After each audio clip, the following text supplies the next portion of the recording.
Folks, as a lot of you may know, and I have made this comment several times, and I will probably make it several more times. This is my fourth trip through the book of Revelation and teaching the book of Revelation.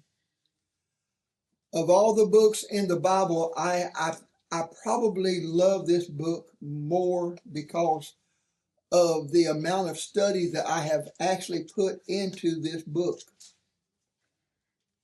I am doing something this time through that I did not do the first three.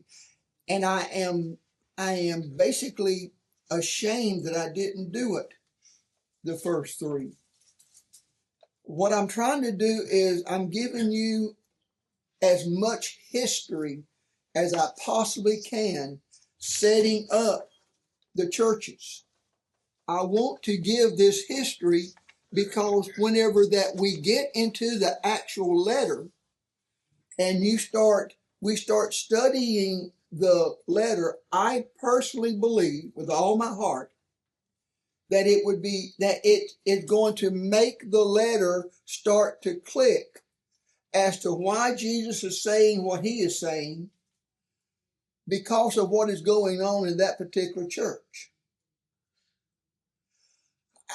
I taught the other classes the other time through like that the students or my class knew all of this background, which they informed me in so many terms, we didn't know that. So that meant that I didn't do my job well. So this time through, I'm trying to rectify that. And I know that it may be a little boring going through the history, but as we start going through the letters, just like with Ephesus, just like with Smyrna, and especially with Pergamum. And as a matter of fact, now that Mike Prevost did what he did on Sunday, we can bypass all the churches and to go on, but I'm not going to do that. We're going to go a little bit more in depth than what Brother Mike did. But I think it's so important, especially here in Pergamum, because tonight we're going to talk about a particular Greek god that had so much influence that he was the one that basically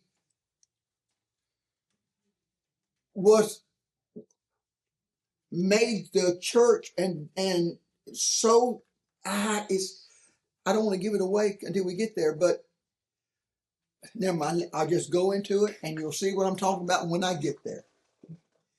Pergamum was also called Pergamos. If you've got a King James version, you'll probably see Pergamos in your King James. It is another city of the Roman province of the Asia, and it is still in existence to this day, although it's not known as Pergamum or Pergamos. It's known as Bergama. Bergama, Bergama, and it is located in modern day Turkey.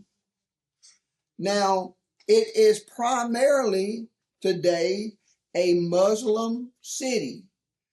As of 1996 and still today, there is 15 Islamic mosques that is built in just this one city. As a matter of fact, they even took one of the old church buildings, one of the original old church buildings, and they converted that original old church building into one of the mosques that is there to today. Now, they built up Bergama from among the ruins of that ancient city, but it's not really as large as what it was back in the first century. Folks, back in the first century, we're talking about a huge, huge metropolitan city. Just like with Smyrna, they also had altars to Zeus, and you can still see the base of that altar today. As a matter of fact, you can go online and you can, whenever that you do a Google search on Pergamum, That's one of the first pictures that you will see, is that altar for Zeus. Along with the Zeus altar, you can also see a theater.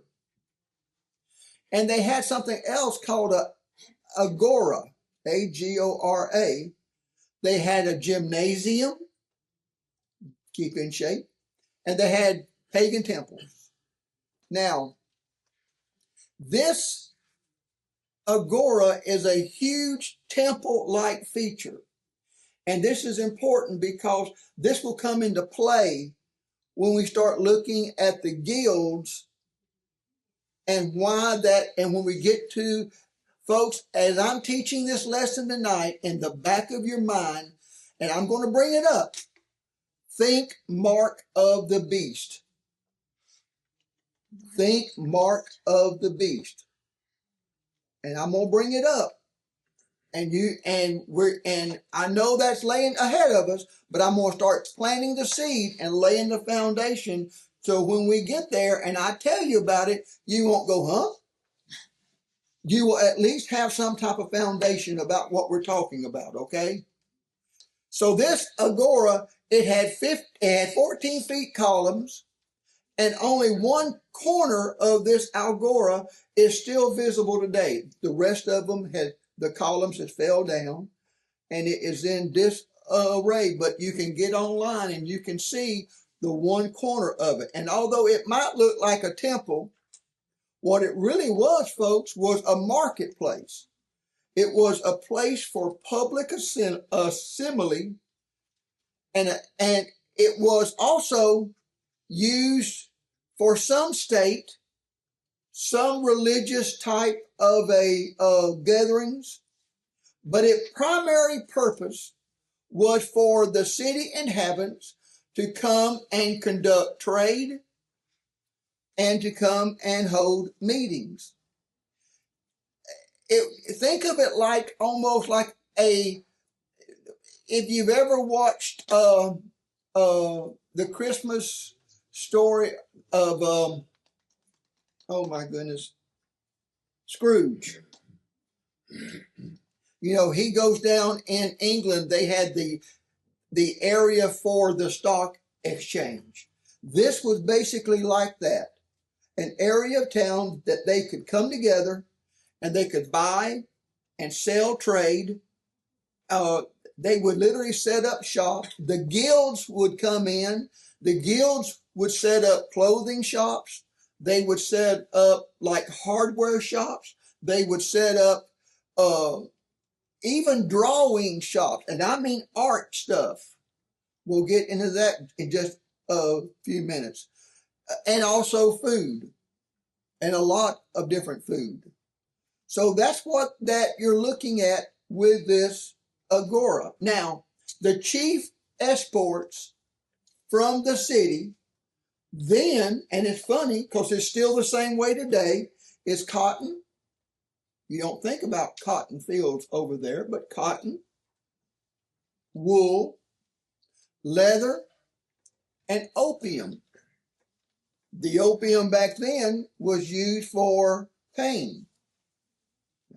And let your mind go wild with what is used today. But still, they still export it, as a matter of fact. Do you believe that at that time there was also like abuse on that drug? Wow, Manuel. You did say think, didn't you? Do you think? Okay, I just want to make sure you said think. So this is off the record, right? Somebody messed with it and found out, you know. Because it was addictive, right? It was still addictive back then. Just as addictive as what it is today. But its primary use back then was they used it in medicine for pain.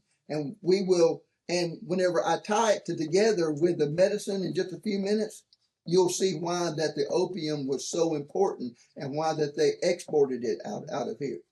Don't they still use opium in medications today? I believe so. I believe so, because isn't it opioid or something like that you have? Mm-hmm. Is that right? Yeah. I can also get that off the post if you want me to as well. Scrape that off. You can't? Oh, thank you, Steve. Brother, Humans are humans. I bet they're abusing it. I bet you Probably so. so.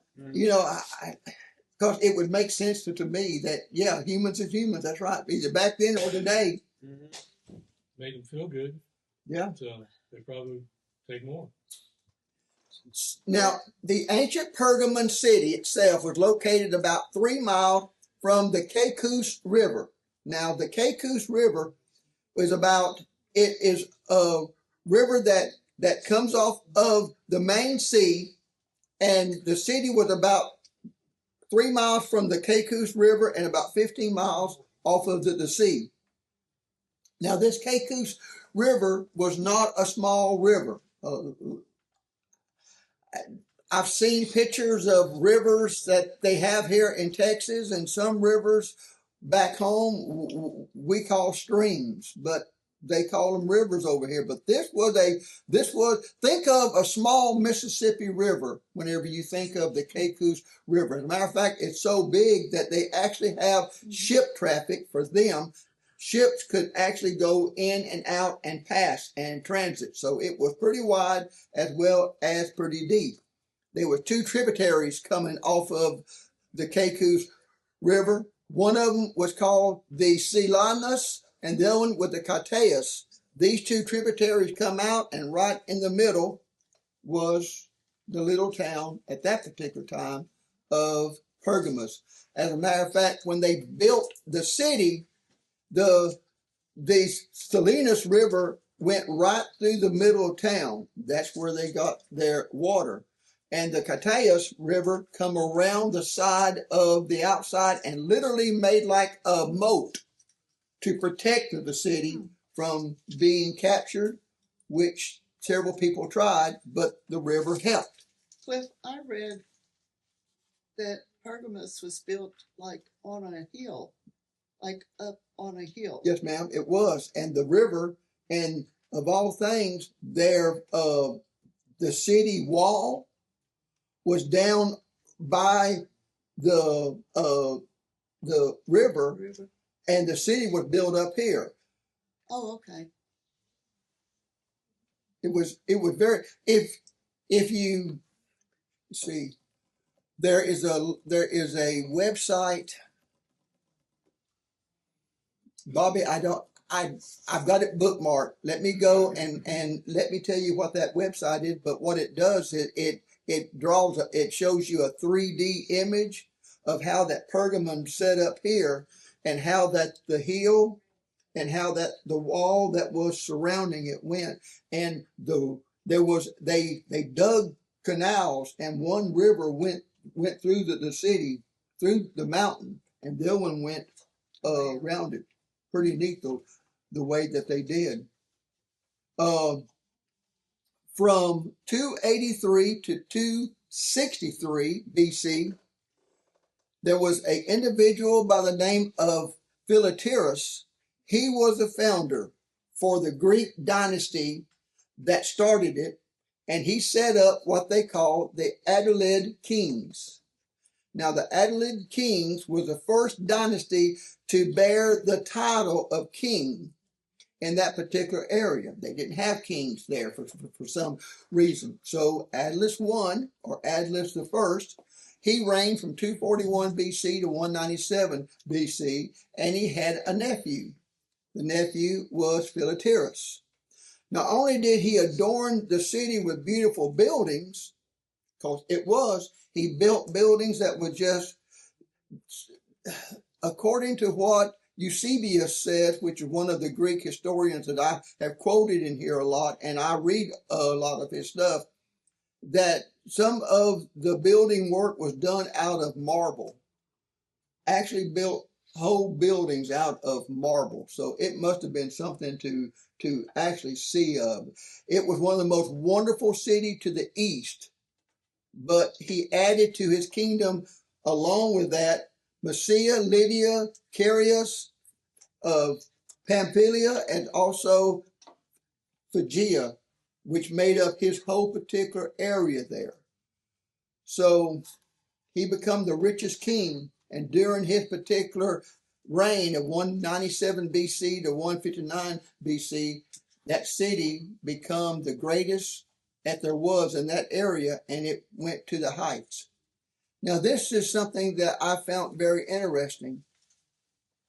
Art and literature was very much encouraged in the city. As a matter of fact, it was one of the only cities in the whole world that had, of all things, a library. And in the library, they had almost 200,000 works or 200,000 volumes. It was so big and it was so extravagant.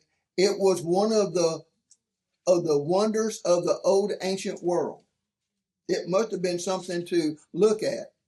And it expanded and kept on expanding until the 2nd century BC, whenever King Ulysses II, he come in and he literally said, this is significant. We want to keep it. We want to build manuscripts out of it. We want to basically add to it. But Mark Antony said, not so fast. I want some of that stuff down here to Alexandria. So he got some of the material, took it down to Alexandria, and then King Augustus said, no, this is the library. So they brought it back to Pergamum. Now, parchment paper, we know, let me see, Paul said something to Timothy, wasn't it? To come to him and to bring the parchments with him. Parchment was developed in Pergamum. And the historians believe that since the paper was created there, that most of the books was also created there. Anyone like to venture a guess as to where the word parchment is derived from? Pergamus? Ding, ding, ding, ding, ding. Give that boy a Cupid doll. Yes, Pergamum. That's where we get the word parchment from. And it was literally developed there in that city, of all things. What did they make it out of? They made it out of a combination of 3 different things. They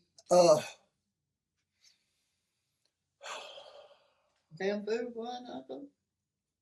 Bobby, I think Reeds. yeah, it was some type of a reed, but I don't know if it was bamboo or not.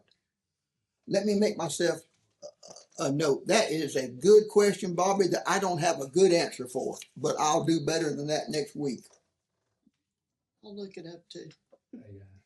Anybody else know what parchment is made out of, so I don't have to look it up? I am looking it up now. Stephen is looking it up. I would assume it has some cloth in it. Cloth type of a material in it. Yeah. Because, if you look at parchment paper today, Mhm. they make it look like it's got bits and pieces of other things in parchment. And Roy, I don't know, but it is expensive now. It's very expensive. If you order parchment paper, It's usually it's what they, would use for certificates for graduating scrolls and stuff like that. It also has wax going. Brother, it says that it's made the skin of sheep, goats, and calves. Skin of sheep, goats, and calves. Well, that skin would have been some type of, the material there for, I think, broad maybe. Yeah. Wow. Cool. Hair. Yeah, the hair. It would all be blended in and somehow dried and wow. But Very they try to interesting. manufacture it today to make it look like it has all that material in it. Right. It doesn't anymore, but it still has that look. And it is so expensive too. If you order real parchment paper, you're gonna pay a lot more than what you would pay if you go get some 3-ring binders, I can tell you. Those are cheap. No, I tell you. Now, of all the structures which adorned the city, the most renowned of all of this, folks, was the altar for Zeus. To give you a point of reference, I believe these ceilings are 8-foot ceilings, I think. Just to the top of the actual structure, you would have to put 4 of these rooms, one on top of the other, because it was 40 feet high. That was how tall just that particular structure was. That particular it included both the altar and everything else. And there again, because of its side. Now, where else have we seen an altar of Zeus at, folks, in our study so far? Smyrna. Smyrna had it too.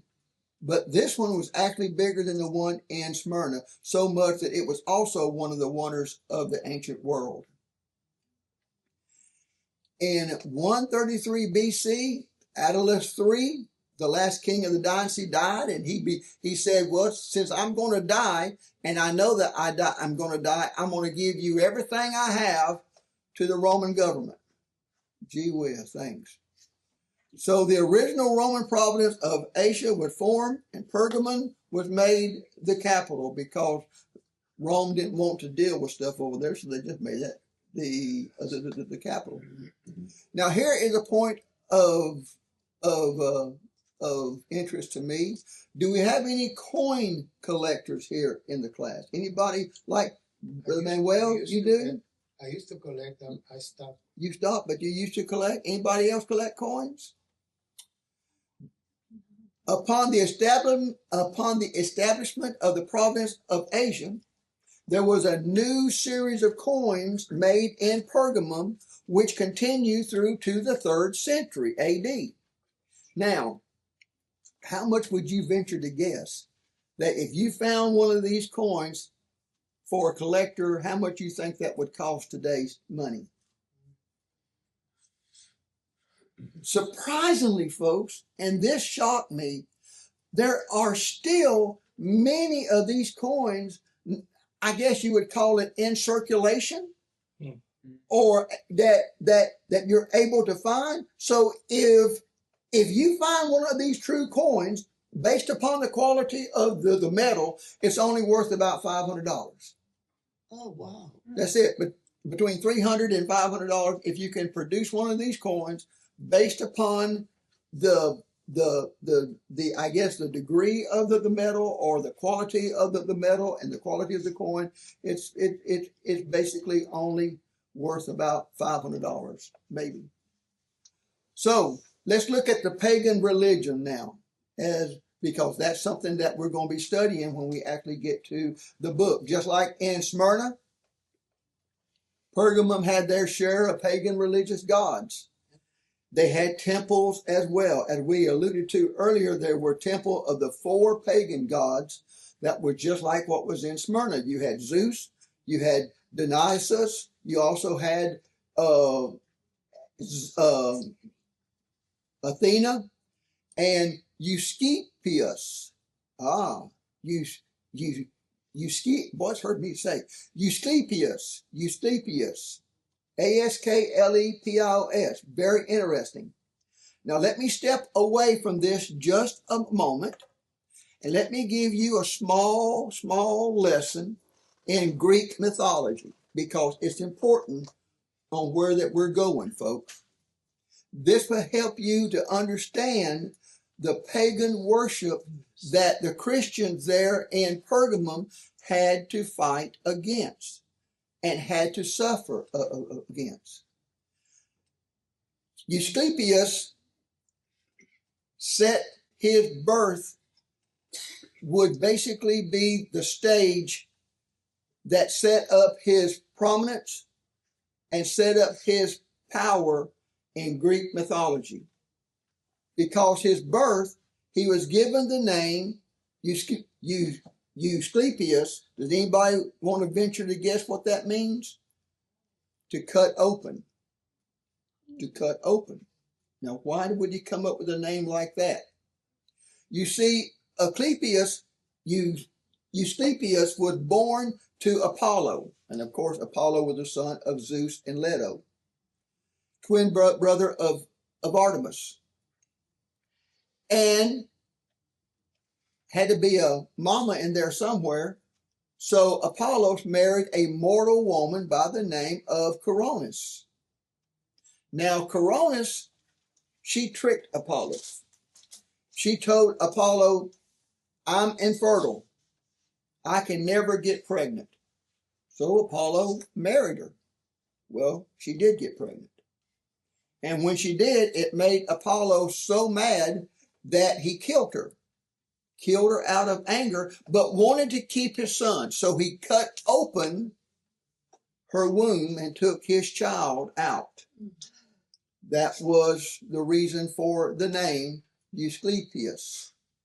Now, Asclepius was raised by Chion. Now, Chion was a centaur. Does anyone know what a centaur is in Greek mythology? Stephen, you're shaking your head. Half man and half man up top, and then half horse down the bottom. Now, this might be a little bit over the top, but I hear you still might be able to see one every once in a while at Walmart after midnight. I don't know. But, you might convince your guests over there and try. I would say not, but. Maybe Fiesta, brother. Yeah, maybe Fiesta too. Okay. But Walmart would be your better bet. I don't know. Yeah, Unless you want to venture up north, up to Huntsville after like a long Saturday night football game. Well, there you go there for sure. So Chiron taught Asclepius about special herbs, healing, while Apollo gave him divine knowledge, which made Asclepius a master healer, capable of curing all kinds of ailments and understanding the mysteries of life and death. As such, he became the pagan Greek god of medicine and healing. He was guided by Apollo and developed extraordinary skills in medicine to the point of even being able to resurrect someone from the dead. As such, people would flock to his, Josephus even talks about how that they used to flock to his particular temple, and they would sacrifice and sacrifice and sacrifice so much to him because of wanting to be healed and having a loved one that they wanted him to raise from the dead. Now, ancient Roman records says that there were people healed after offering him sacrifice. That's what the Roman record said. But there's not a single record anywhere, either Roman or anywhere else, that said anybody was ever raised from the dead after that they sacrificed to him. But folks, it was so bad, the sick, the crippled from all parts of Asia, they flocked to this temple. They would literally go in and sleep on the court of the temple, and you couldn't even walk. There were so many people in this all the time. Because they believed that the physicians there, that Asclepius would reveal to the priest or reveal to the physicians whatever remedy that they needed in order to make them well. Opium was used quite a bit.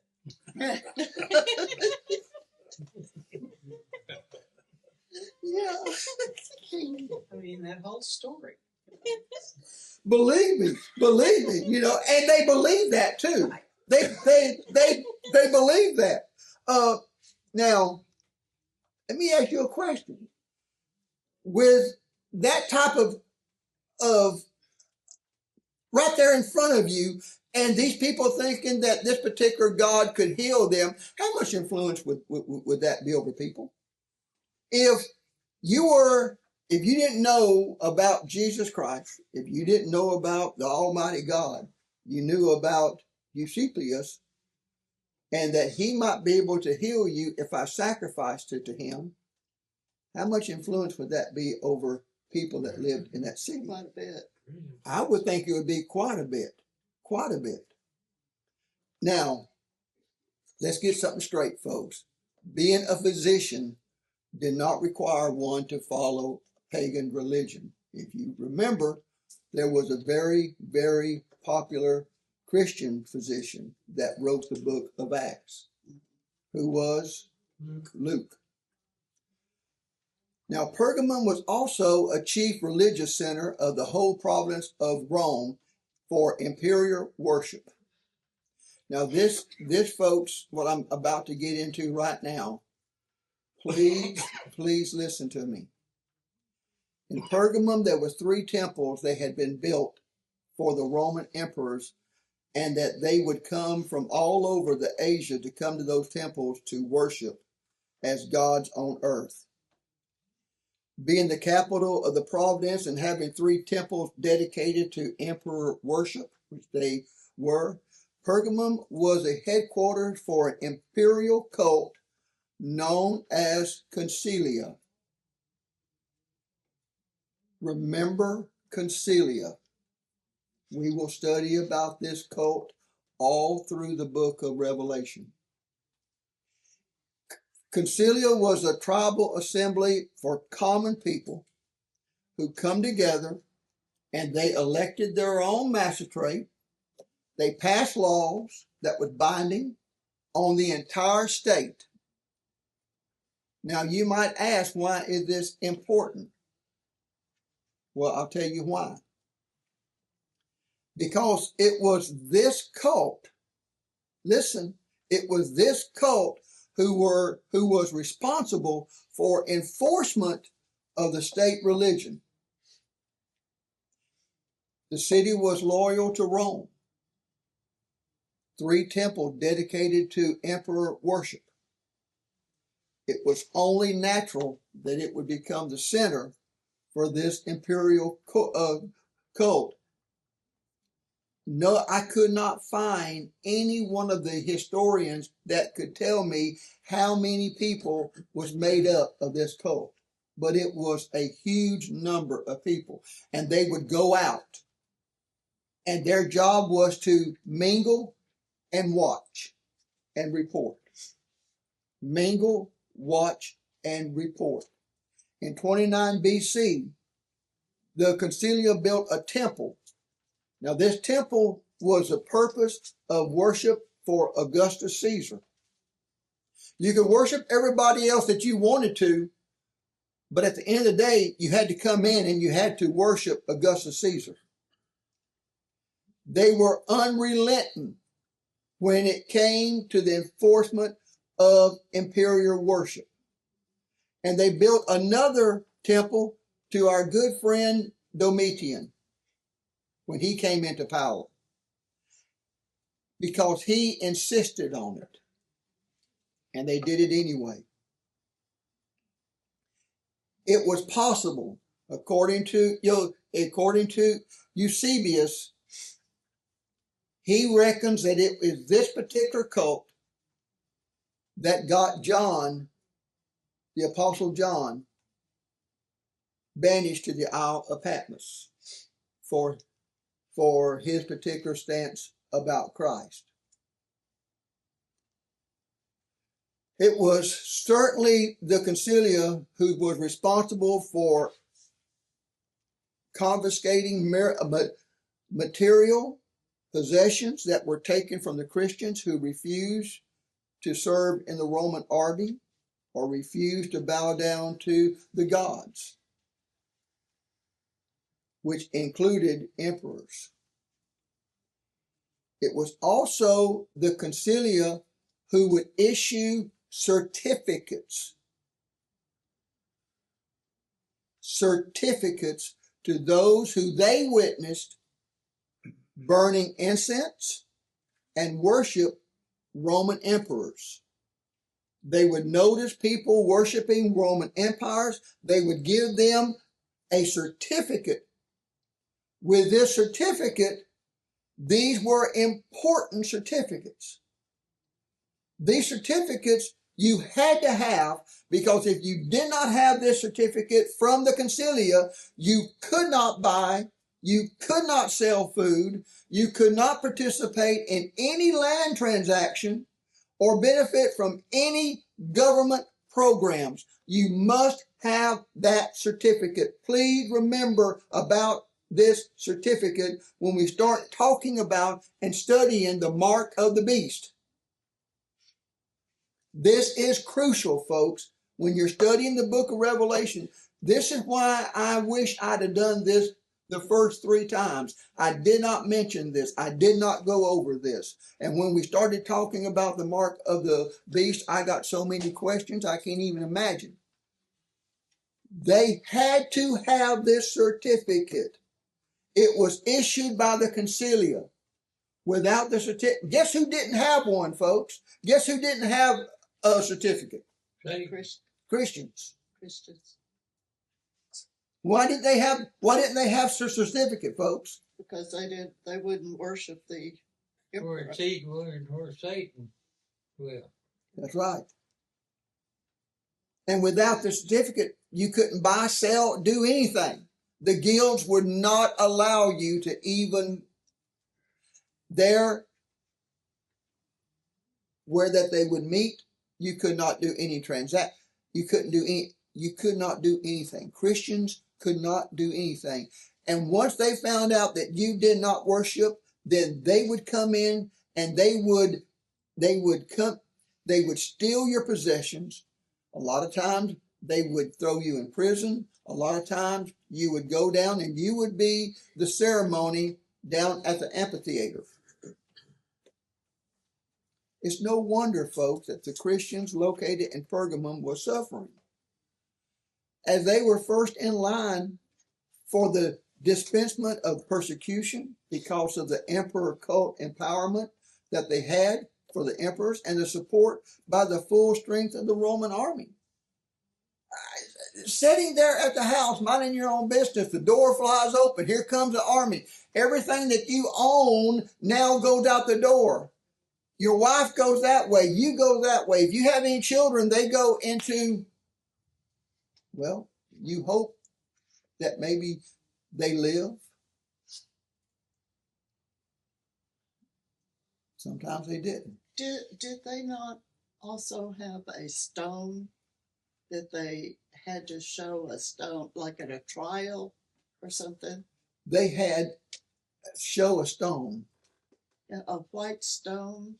They would take the stone and pass it around. It would be like at a trial. You had to have this white stone in order to get an acquittal. Am I correct Jesus on that? Put your name on that stone. Bobby, I'm not sure, but let me look into that. Because I know that whenever they would go into trial, if you didn't have a certificate, it was a no-win proposition. You were toast. Yeah, you had to have that. Well, I read it was a stone, but maybe it was a certificate. That you had to have that at the trial in order to get an acquittal. Mm-hmm. If you didn't have it, Then you couldn't get one. You were guilty, no Yeah. matter what. mm-hmm. That's a mighty powerful Costco membership. Yeah, wasn't it though? Wow. Now, you know, Smyrna was a rival city and was a commercial center as well, as it basically increased. We talked about it last week or week before last. Smyrna was made the capital, but they left Pergamum as, I guess, the city for the arts and the craft because of that library.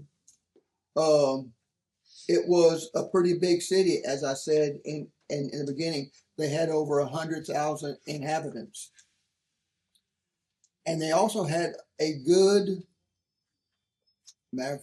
real good community of Jews at that time, which was good and bad. It was bad because they worked with the Concilia to report on the Christians that would not worship the emperors. And it was bad, folks, like that. During the Roman period, Pergamum was built on a two-tier type of acropolis, and they had this theater. This theater I would love to have seen. They built this theater in the side of a mountain, and it had 80 different rows of seats. They said that this theater could hold almost 10,000 people. So that's where they would bring the Christians to either kill them, stake them out and let them rot, or whatever that they wanted to do whatever they did to the Christians there in that theater. it is very interesting that in the Byzantine period, about the 4th century, they actually built a church building. They actually built a church building. The church building was built at a place called the Red Court. Going back to Eusebius as well as Josephus, they both said that it was most likely called the Red Court in honor of the martyrdom of Antipas. Antipas was one of the elders of Pergamum in the 1st century who was murdered for his faith. So that tells you, folks, about everything. As a matter of fact, even Julius Caesar once visited the city. And it was here that Caesar imprisoned and executed the very pirates who had kidnapped him. So, turnabout, I guess, would be fair play. So as we start looking at the actual letter that was written to either the elder or that was to the minister at Pergamum, you can understand some of the things that is being said by Jesus, why he's being said. I can't imagine the persecution, the turmoil. I mean, every day would be, is this going to be my last? Is this going to be, it's just, folks, we don't have any point of reference. And I'm grateful to the good Lord above about that. But we don't have any point of reference to what that they went through. Any questions? But please keep this certificate in mind, especially down the road, because I'm going to come back to Pergamum and we're going to look at this certificate one more time whenever we get over there. Anybody? This was the whole region Yes, sir. that had to have the certificate. Yes, sir. The whole region, not just them. Everybody had there. As a matter of fact, that cult went all over the Roman Empire. I tried to find how many people was at the height of the cult, but I couldn't find any reference material anywhere as to how many. It had to be a huge number. It had to be for that big of an empire. It had to be and they had the power because they had the backing of the whole Roman Empire. No wonder Rome burned. Anybody else, folks? Thank you for your attention. Thank you for. I hope tonight set the plate for next week. Let's go to God in prayer. Father, as we study and we look at what is going on in the 1st century, there, as I just got through saying, Lord, we don't have a point of reference, and thank you, God, so much that we live in a place where that we are free, that we can assemble tonight. We don't have to worry about somebody breaking in and arresting us for what we do or what that we've said tonight. But God, I know that even tonight, there are followers of your Son in this world that does not have it that lucky. Every day is a challenge for them. Father, it's my prayer that you will be their protection, that you would be their shield, that you would be their rock, that you would be their strength. Let them feel your presence and gain that strength that only comes from you. Build a hedge around them and protect them as they're doing your work, Father, in your vineyard. I ask you, Father, that you would bless us tonight and give us a safe journey home. Thank you for the rain that we have enjoyed today. I pray, Father, that you would continue to bless this congregation. Forgive us, Father, love us and save us. In Jesus' name, amen. Amen. I love you, folks. Y'all Thank take you, care. brother.